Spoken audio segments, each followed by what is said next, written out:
Bien, el día de hoy yo quiero hablar sobre Mateo 16:15. Id por todo el mundo y predicad este evangelio a toda criatura. Me gusta leer y me apasiona mucho leer la historia de misioneros que entregaron su vida en el campo para hablar de Jesús. Cuando pienso en los misioneros, obviamente pienso en aquellos que nos antecedieron en el Señor y a los cuales nosotros le debemos nuestra fe o nuestra permanencia actual en el Señor. Muchos hoy nos hemos desarrollado, hemos aprendido quizás mucho más que aquellos misioneros que nos trajeron la palabra, pero nunca podemos dejar de estar agradecidos porque ellos fueron los pioneros. Y cuando pienso en lo impresionante que ha sido para mí leer esas cortas frases de grandes misioneros que dedicaron su vida a la predicación, a la evangelización, y que lo único que los mantuvo en el campo sin perder el enfoque fue pasión por las almas, amor a las almas.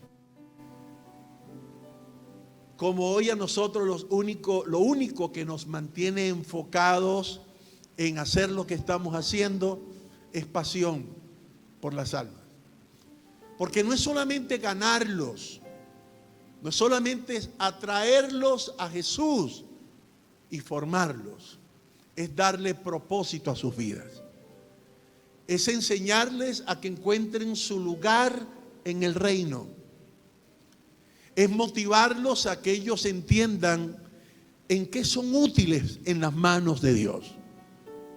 Cuando tú ves esas chicas acá danzando, tienes que pensar, ellas están encontrando su propósito en el reino a esta edad.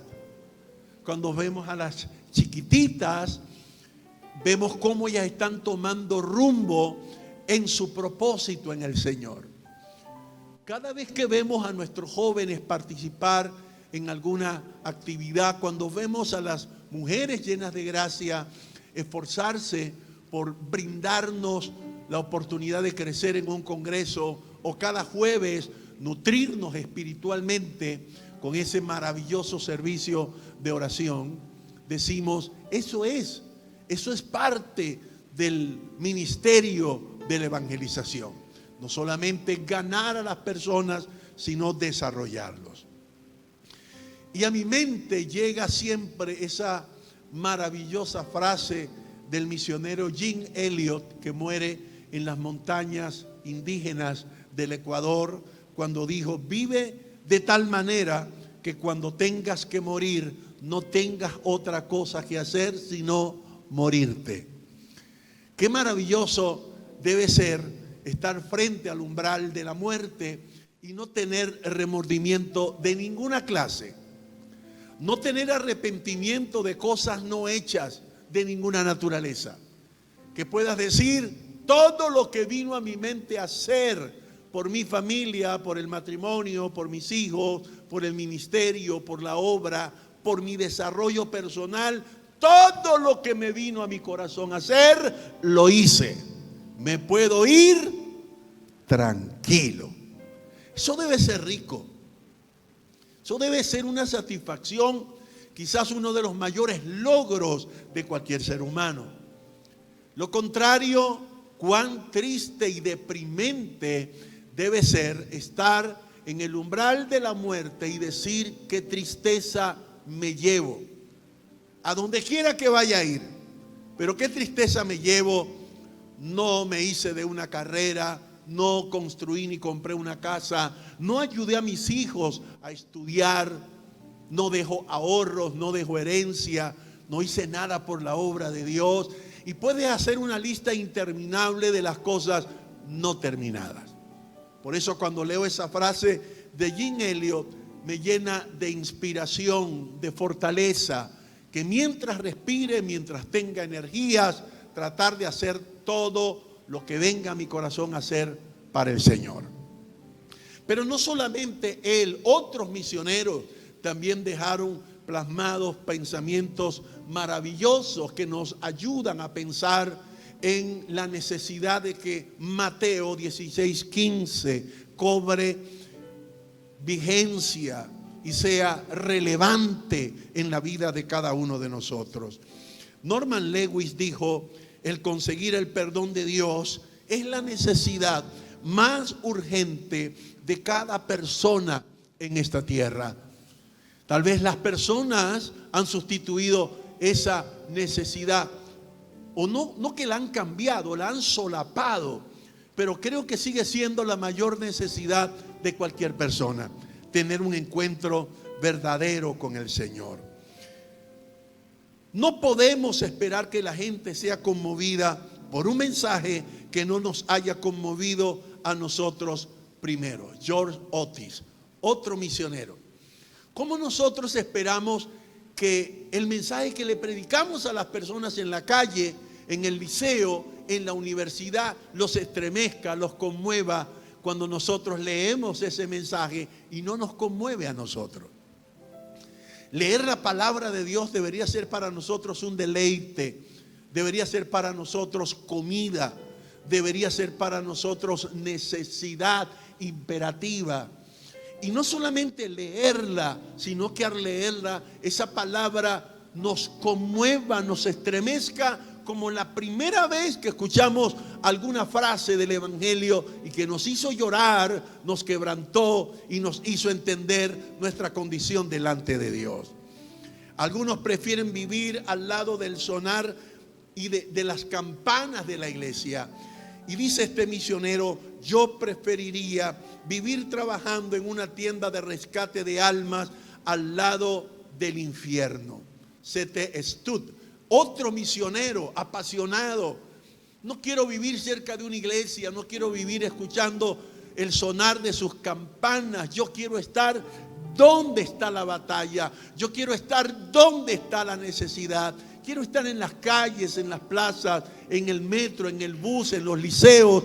Quiero estar en los barrios, quiero estar en las comunidades, quiero estar en los callejones, quiero estar en esos lugares donde la luz tiene que resplandecer, donde las tinieblas están gobernando. Allí yo quiero estar, y ojalá que cada uno de nosotros le pudiera decir al Señor: yo quiero estar donde está la acción, yo quiero estar al frente de la batalla, arrebatándole al diablo, arrebatándole al infierno tantas almas como pueda, arrebatando a mis sobrinos, a mis padres, a mis hermanos, a la familia, y traerlos a los pies de Jesús.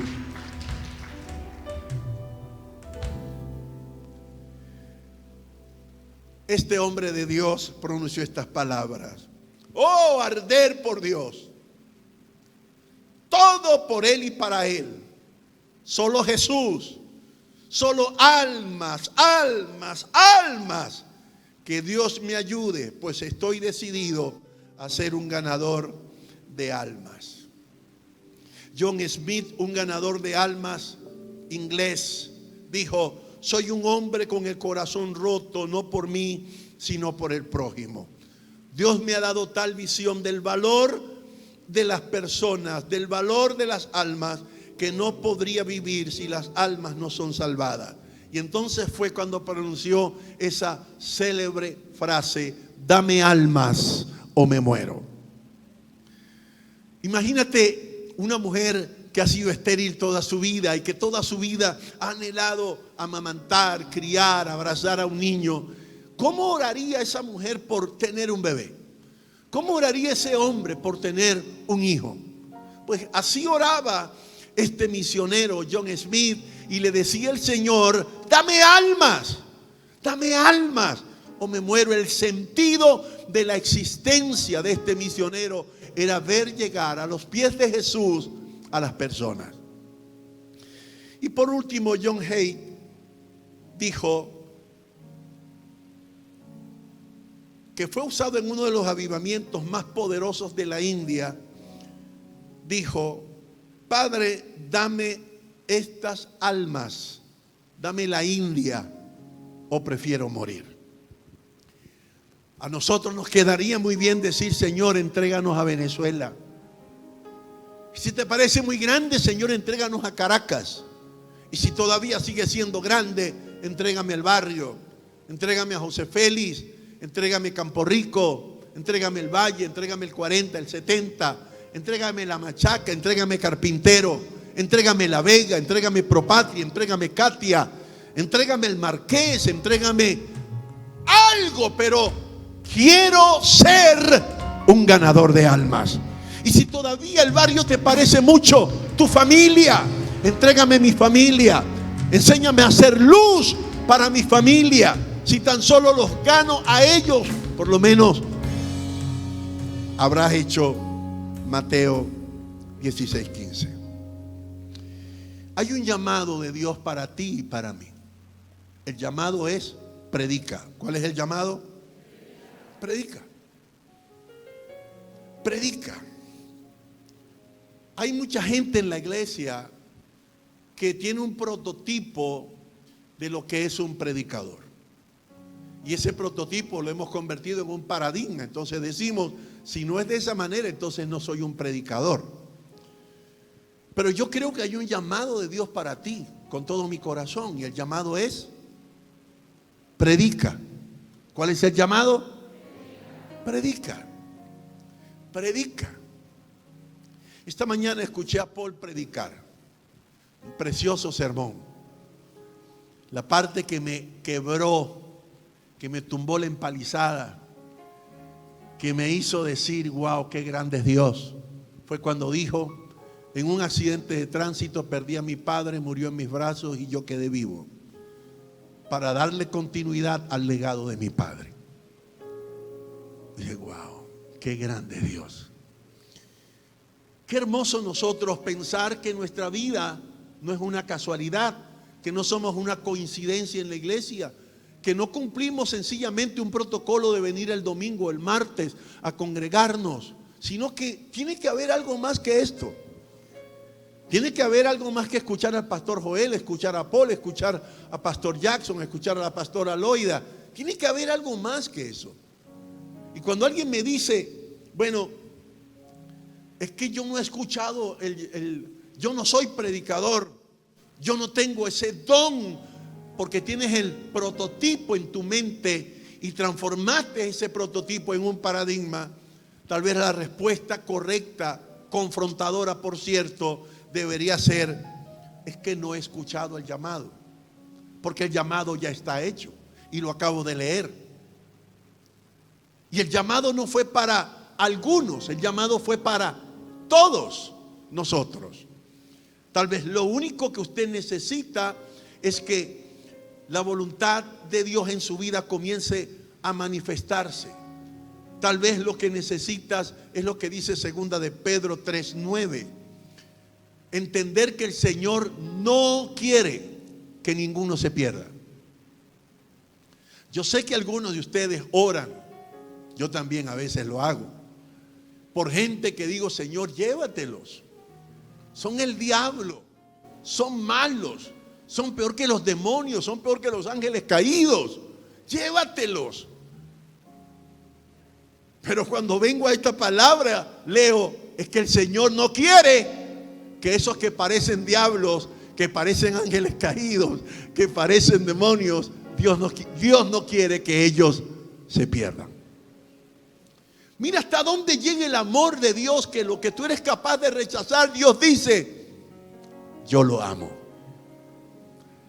Que a los que tú le dices: llévatelos o te los mando, el Señor dice: por ellos también derramé mi sangre, por ellos también fui a la cruz, porque Dios no quiere que nadie se pierda. Charles Spurgeon, que fue uno de los predicadores más extraordinarios que ha existido y que tiene unos escritos maravillosos, escribió este párrafo: necesitamos hombres y mujeres ardiendo al rojo vivo, que irradien el fuego con tan intenso calor que ni siquiera podamos acercarnos a ellos sin sentir que nuestros corazones se están quemando. Hombres y mujeres como relámpagos lanzados desde la misma mano de Jehová de los ejércitos, despedazando estrepitosamente cada obstáculo del infierno que se atraviese en su camino, hasta que lleguen a su blanco, hombres y mujeres que sean impulsados por el Omnipotente. ¿Dónde estaba este hombre? ¿Qué nivel de relación tenía este hombre con Dios para orar de esta manera? Para tener esa visión de lo que tiene que ser un creyente verdadero.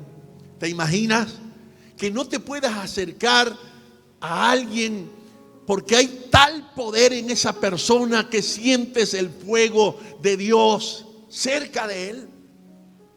¿Te imaginas este auditorio lleno como está, de personas como esas? ¿Te imaginas el ardor, el fuego, el poder irradiado desde este auditorio hacia las calles? Sería como una llama de fuego saliendo por esas puertas. Sería un atractivo extraordinario para las personas que circulan por ese mercado y que irremisiblemente tendrían que decir: tengo que ver qué está pasando allá adentro. Ese nivel de gente era la oración de Charles Spurgeon. John Wesley dijo: dame 100 predicadores, 100, no más de eso. Dame 100 predicadores que no le teman a nada excepto al pecado, que no deseen nada excepto a Dios.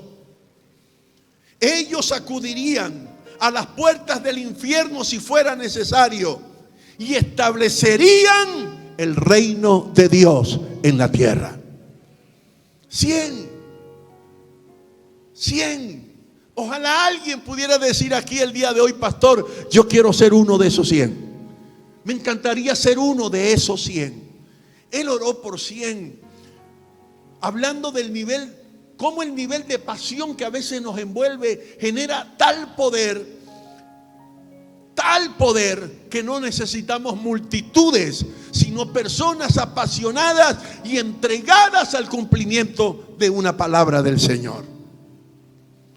Cierto ateo, su nombre permanece en el anonimato, dijo: si yo fielmente creyera, como miles profesan hacerlo, que el conocimiento y práctica de la religión influyen sobre el destino eterno, la religión sería todo para mí.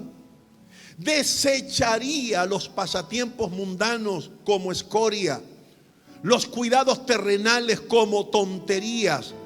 La religión sería mi primer pensamiento al despertarme y mi última imagen en el sueño, antes de hundirme en la inconsciencia.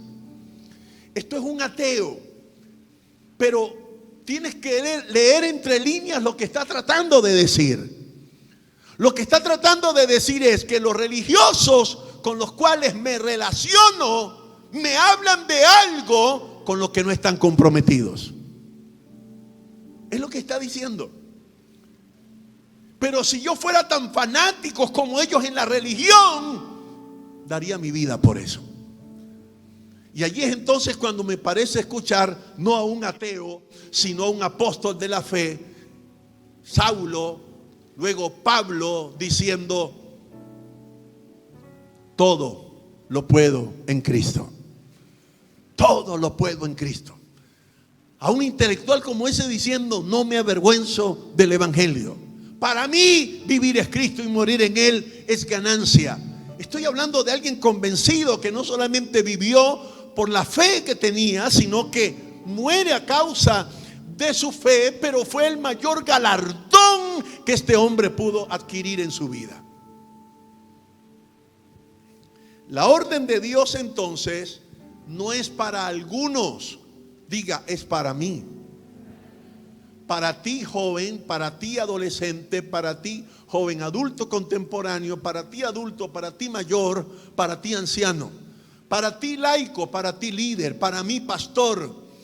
La orden es para todos nosotros ir a predicar.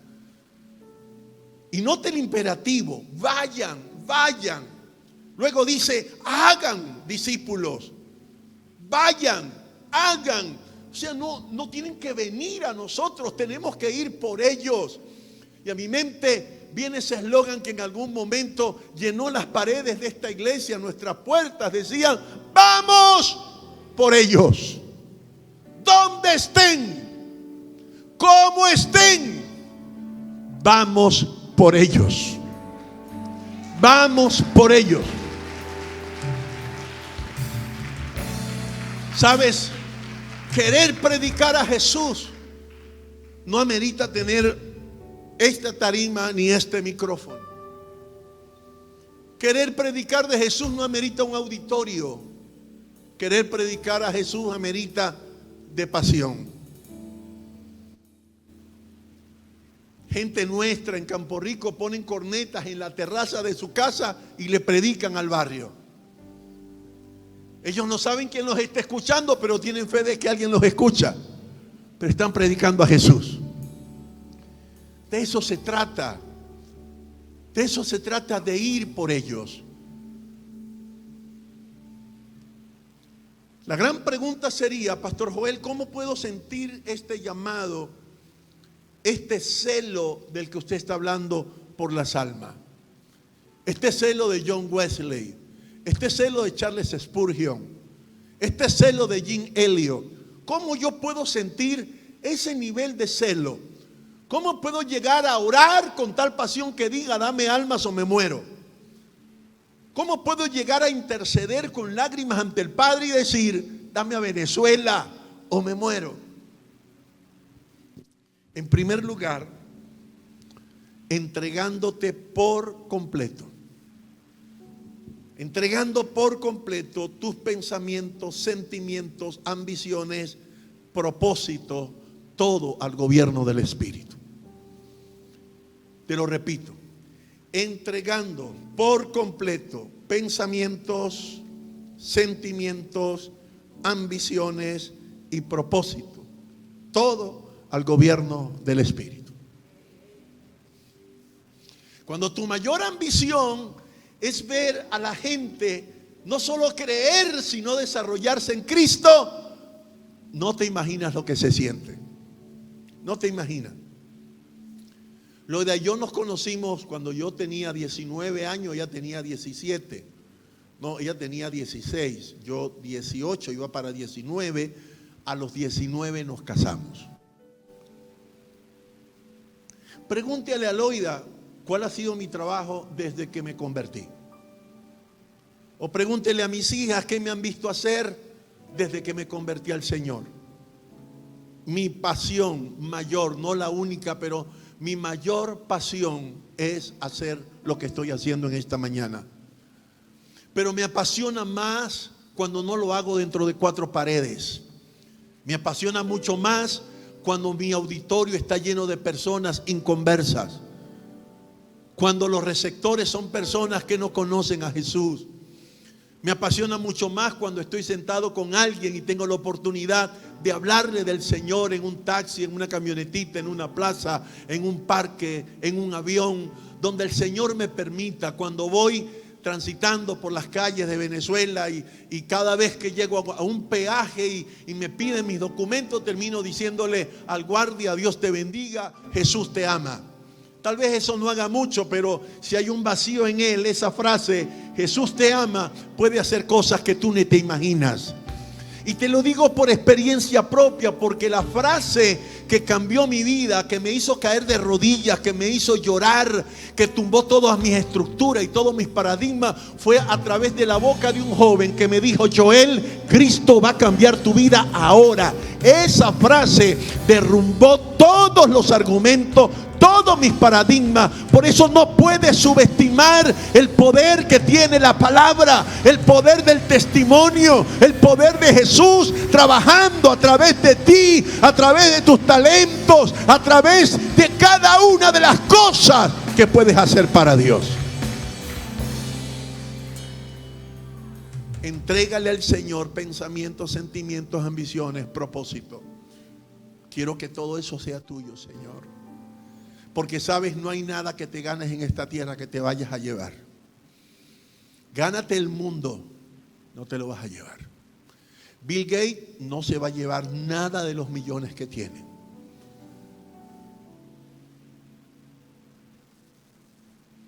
A veces veo por Instagram esas lujosas mansiones de los jeques árabes y veo los costos, $1.000 millones, $1.500 millones. Veo sus mascotas, tigres de Bengala, leones. Veo sus estacionamientos, Rolls Royce, Ferrari, Lamborghini, y pare usted de contar. Y cuando el diablo me quiere decir, ¿y tú qué? Digo, ellos no se van a llevar nada de eso. Que lo disfruten aquí, yo aquí no lo tengo, pero la promesa dice que caminaré por calles de oro, que adoraré al Señor de los señores, al Rey de los reyes.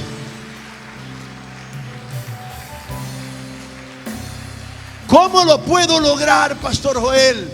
¿Cómo siento ese nivel de pasión de Jim Elliot? Somete al Señor tus pensamientos, sentimientos, ambiciones y propósitos. El Espíritu Santo ama a las almas. Eso es indiscutible. Y si usted se entrega al gobierno del Espíritu, Él le va a infundir anhelo y celo por las almas. La primera manifestación del fruto del Espíritu de Gálatas 5:22, ¿cuál es? Mas el fruto del Espíritu es amor. Cuando no puedes sentir amor por las almas, tienes un problema. Y déjame decirte, serio. Si no puedes sentir amor por las almas, tienes un problema, y un problema serio. Porque si no tienes amor por las almas, no te importa si tu mamá o tu papá se van al infierno.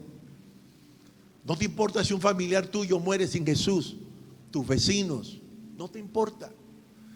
Cuando tienes amor por las almas, te agarras de esa promesa, cree en el Señor Jesucristo y serás salvo tú y toda tu casa.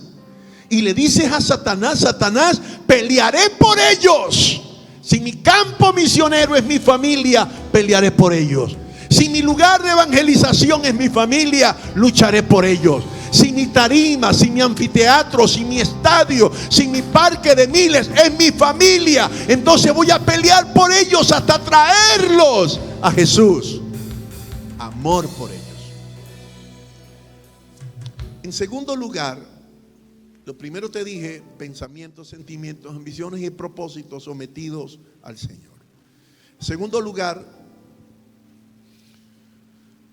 considerando la condición real del hombre sin Cristo, tal como lo revela la Biblia y estudiando lo que la Biblia dice acerca del destino final, si usted reflexiona sobre el infierno que espera a esas pobres almas, pronto usted tendrá otra motivación.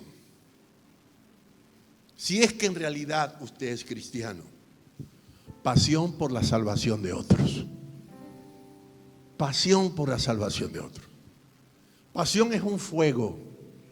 Pasión es un latir permanente por algo que anhelas, por algo que deseas.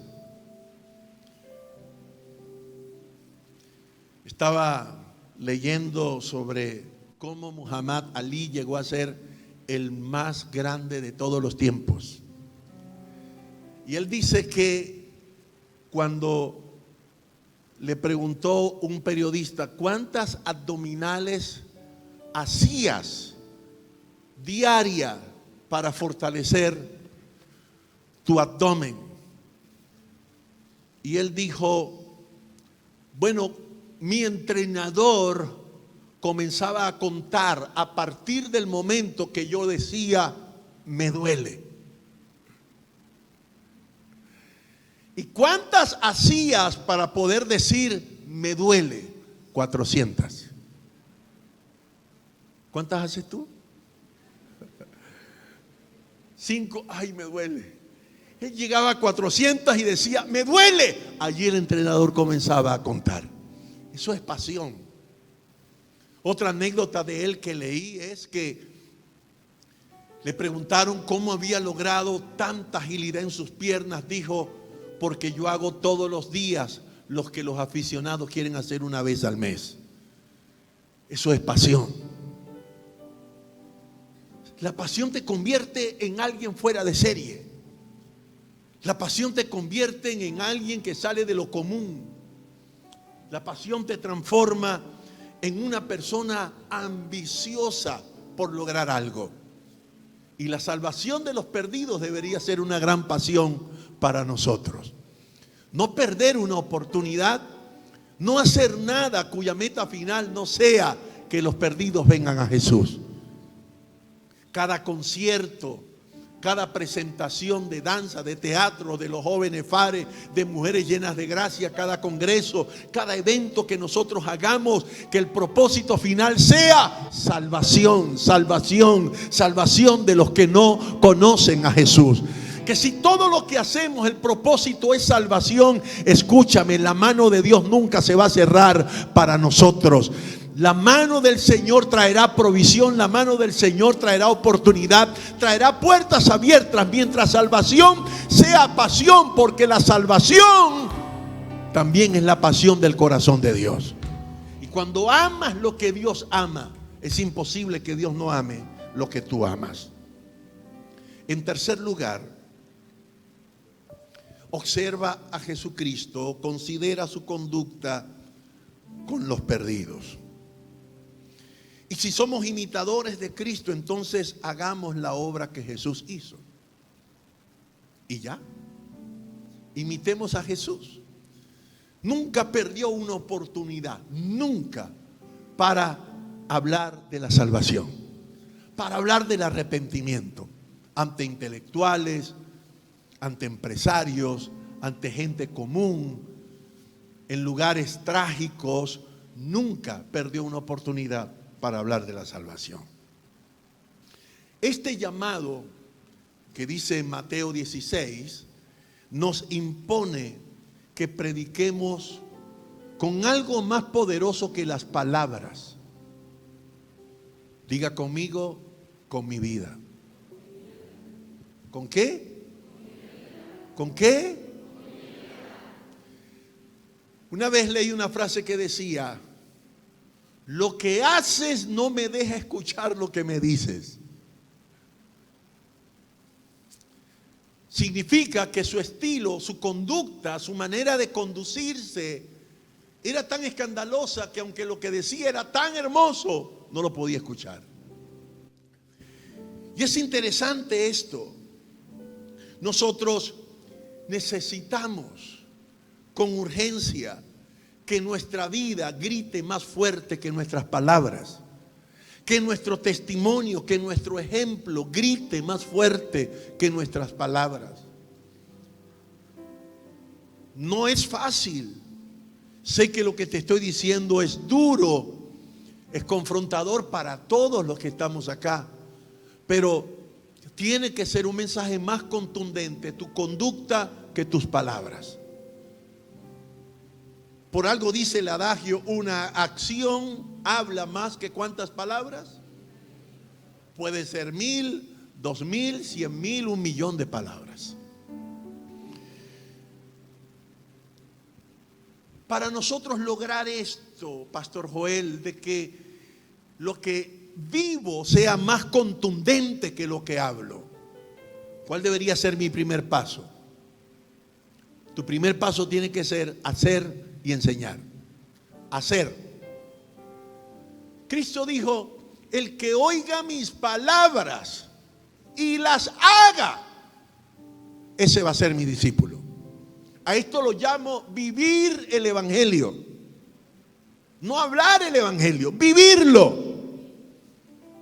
Que cuando la gente te vea, diga, oye, ese es evangélico. Y que no te avergüence que te llamen evangélico.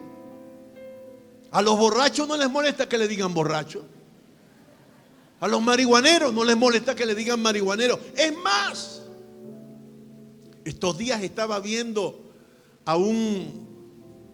a una estrella del hip hop. Yo digo que hip hop es lo que cantan los que no saben cantar, pero bueno, es una estrella del hip hop en pleno escenario con su tabacote de marihuana.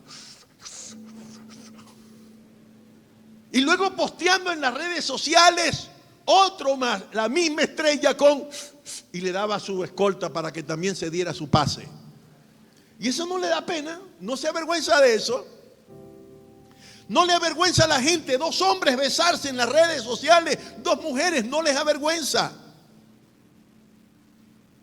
¿Por qué nos tiene que avergonzar a nosotros que nos llamen evangélicos? ¿Por qué nos tiene que avergonzar que prediquemos el evangelio? Si el apóstol dijo, esto que predicamos es poder, es potencia para liberación, para salvación, para sanidad a todo aquel que crea en el Cristo que predicamos. Hacer. Hechos 1 dice, el primer relato escribí, oh Teófilo, acerca de las cosas que Jesús comenzó a hacer y luego a enseñar. Él predicaba con su vida y hablaba de lo que él vivía. Algunos tal vez hablamos, pero no vivimos lo que hablamos. Ese es un problema. Jesús vino a hacer y enseñar. Lo lamentable de hoy en día es que solo vivimos enseñando. Muchos solamente enseñan, no practican, no hacen la palabra. Y pura enseñanza no sirve. La práctica es lo que impacta, es lo que afecta.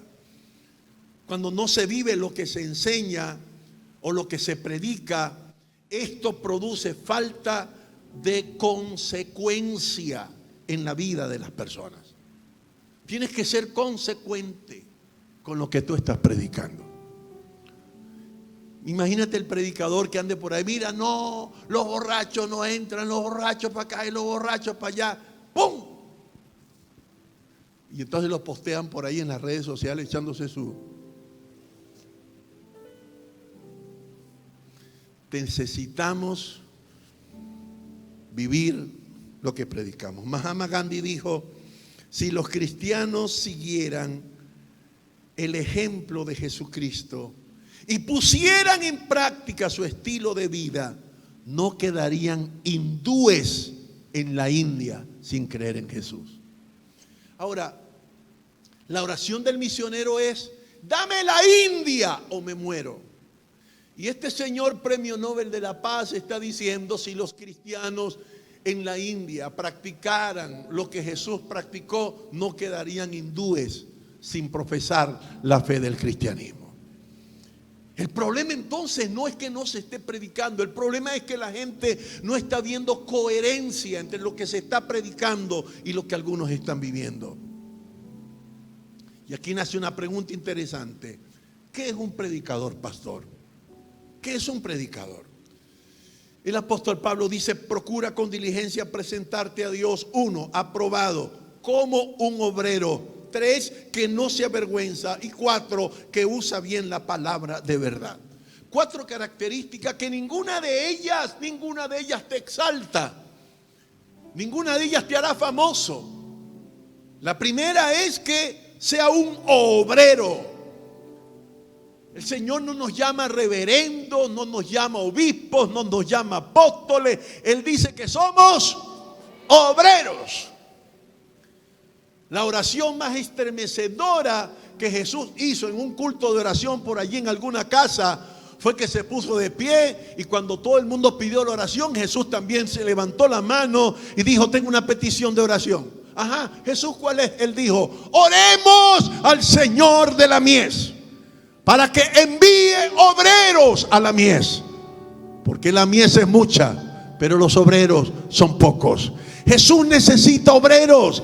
gente que no tenga una aspiración mayor que ese título. Quiero ser un obrero de Jesús, un obrero que haga la palabra, que viva la palabra, que predique la palabra, un obrero cuyo testimonio impacte la vida de la familia, del vecindario, un obrero que no se avergüence del evangelio, porque entiende que es poder y potencia de Dios a todo aquel que crea. El Señor te necesita enrolado como un obrero en sus filas, te necesita como un obrero de su obra, como un obrero de su palabra.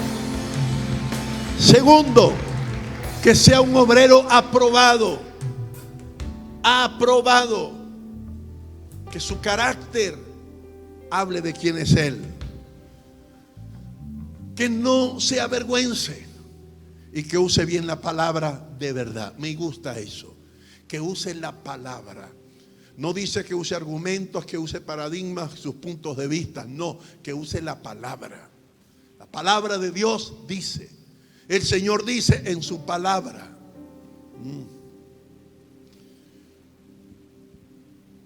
Dice este escritor, Scott Brown, la palabra que Pablo escoge para predicar es caruso. Y este caruso es un estilo, un método de comunicación que es lo mismo que una discusión en grupo pequeño o una charla junto a la chimenea. Dice, son como sermones para niños. ¿Tú te imaginas que yo tuviera aquí en este auditorio, en vez de estas cientos de personas adultas, este auditorio lleno de puros niños, ninguno mayor de 6 años? ¿Cuántos soportarían escuchar lo que estoy predicando? Ninguno. Qué pena, ¿verdad? Entonces, caruso es: háblame un mensaje de Jesús tan sencillo que sea imposible que no lo entienda. De eso se trataba. Y de eso se trata. Este hombre decía, traía a su mente al heraldo imperial, el vocero del emperador, proclamando de manera formal, grave, autoritativa lo que debía escucharse, el mensaje que el emperador le daba a anunciar. El caruso, el emperador le daba el pergamino y le decía, lee. Él agarraba y leía. El emperador no hablaba, el emperador solamente ordenaba, habla. Y él se paraba y anunciaba la voluntad del emperador. Nosotros somos la voz de Dios en esta tierra. Es imposible que ahí en la calle aparezca una boca en las nubes y allá esa boca le diga a Petare, a Caracas, arrepiéntanse. Pero estás tú y estoy yo. Dios quiere decirle a Campo Rico, a José Félix, a Mezuca, a todo Petare, a Turumo. Dios quiere decirle a la California, a Macaracuay, al Marqués, a través de ti. Le quiere decir, arrepiéntete. Jesús te ama, murió por ti. Alguien dice amén aquí. ¿Qué vamos a predicar? ¿Qué vamos a predicar de Jesús? La Biblia es clara, la palabra en su totalidad. Segunda de Timoteo dice, toda la escritura es inspirada por Dios, útil para enseñar, redarguir, para corregir y para instruir en justicia. Eso es lo que Dios quiere que prediquemos, su palabra. El predicador es un mesero, no es un cocinero. Ya la comida está preparada, usted no puede preparar eso. Cuando usted abre la Biblia, esa es la comida, ya está preparada. ¿Qué va a hacer usted? Servirla. Cuando tú te pones a preparar una comida diferente, le da diarrea a la gente, se enferma a la gente. Entonces agarra la comida que ya está preparada, la palabra de verdad, útil para enseñar, para corregir, para redarguir, para instruir en justicia. Y sírvele la palabra a los niños, sírvele la palabra a los jóvenes, sírvele la palabra a la familia, sirve la palabra en la universidad, sírvela en el liceo, sirve la palabra donde quiera que tú te encuentres, sirve la palabra y la palabra se va a encargar de hacer su trabajo. Para terminar, ¿por qué tenemos que predicar, Pastor Joel? Hay tanto que decir en eso, pero solamente me voy a limitar a leerte escritura. Primero, porque la Biblia lo ordena, no lo dice el Pastor Joel, la Biblia lo ordena. Jesús les dijo: vayan por todo el mundo y prediquen este evangelio a toda criatura. El que crea, la gente no puede creer si no se les predica. Vayan y prediquen. Noten que la acción de creer es una consecuencia del oír lo que otros predican. Por eso dice la epístola Paulina: ¿cómo oirán si no hay quien les predique? Necesitamos predicar. Entonces, los que crean y sean bautizados van a ser salvos, los que no crean van a ser condenados. ¿Quiénes no van a creer? Los que no oigan la palabra. Pero mientras hayan predicadores, y hoy estoy viendo cientos de predicadores en este auditorio, mientras hayan predicadores que hablen la palabra de verdad, que prediquen la palabra de verdad, habrá gente creyendo la palabra. Juan 3:16 dice: de tal manera amó Dios al mundo que dio a su Hijo, para que todo aquel que en Él vuelve crea. Nadie va a creer si no le predicamos. La tercera razón, y quizás la más poderosa, es porque la iniquidad imperante en este mundo lo requiere. Oswald Smith, predicador, decía: debería alguien oír el evangelio 2 veces antes de que todos hayan tenido la oportunidad de oírlo una vez. Nadie debería oír el evangelio 2 veces antes de que todo el mundo haya tenido la oportunidad de escucharlo una vez. La pregunta es: ¿cuántas veces lo has escuchado tú? Y la figura que viene a mi mente es de la persona que come y engorda, y engorda, y engorda, y engorda, y engorda, y engorda, y engorda, y engorda, y engorda, y engorda, y no deja comer a los demás. Y él dice: nadie debería escuchar los 2 sin que todo el mundo lo haya escuchado por lo menos una. Y son millones en el mundo que no han escuchado una vez el evangelio del reino. Por eso este es un privilegio que tú tienes que disfrutar. Esto que está pasando esta mañana, venir, poder sentarte, escuchar el evangelio, escuchar la palabra, lo que dice la palabra, esto tú lo tienes que disfrutar. Esto es como comerse una parrilla al lado de las brasas, esto es como comerse un sancocho al lado del río, esto es como comerse un pescado frito recién sacado del agua. Tienes que disfrutar la palabra. Esto tienes tú que alabar al Señor, decir: Señor, gracias por este privilegio, y no desaprovecharlo, y no subestimarlo, y no verlo como cualquier cosa. El apóstol Pablo le escribe a los colosenses, a quienes Dios quiso dar a conocer la riqueza de la gloria de este misterio entre los gentiles, que es Cristo en vosotros, la esperanza de gloria, a quien les anunciamos, amonestando a todo hombre y enseñando a todo hombre en toda sabiduría, a fin de presentarlos perfectos a Cristo. Y puedo seguir leyéndote escritura tras escritura del por qué necesitamos predicar. Mike Francis dijo estas palabras: nos gozamos teniendo un título, pero el apóstol Pablo nos dijo que hagamos obra de evangelistas. Tremendo eso. Solamente quiero dejar finalmente en tu corazón: hay mucha gente que va a morir cerca de ti sin Jesús. Algunos de ellos son parte de tu familia. Algunos de ellos son personas a las que quieres, que emocionalmente están ligadas a ti. Sería bueno que comenzaras a orar y a decir: Señor, dame a mi familia o me muero. Dame a mi familia. Dame a mi familia.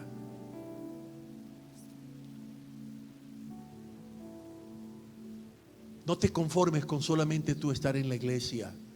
Hay gente que lo necesita ahora más que tú. Predica, habla de Jesús, testifica. Haz que tu vida sea el mensaje más contundente que la gente pueda escuchar. Vive digno de ser un discípulo de Jesús. Vive con la conciencia tranquila de que la gente va a ver en ti reflejada la imagen del Dios que estás predicando.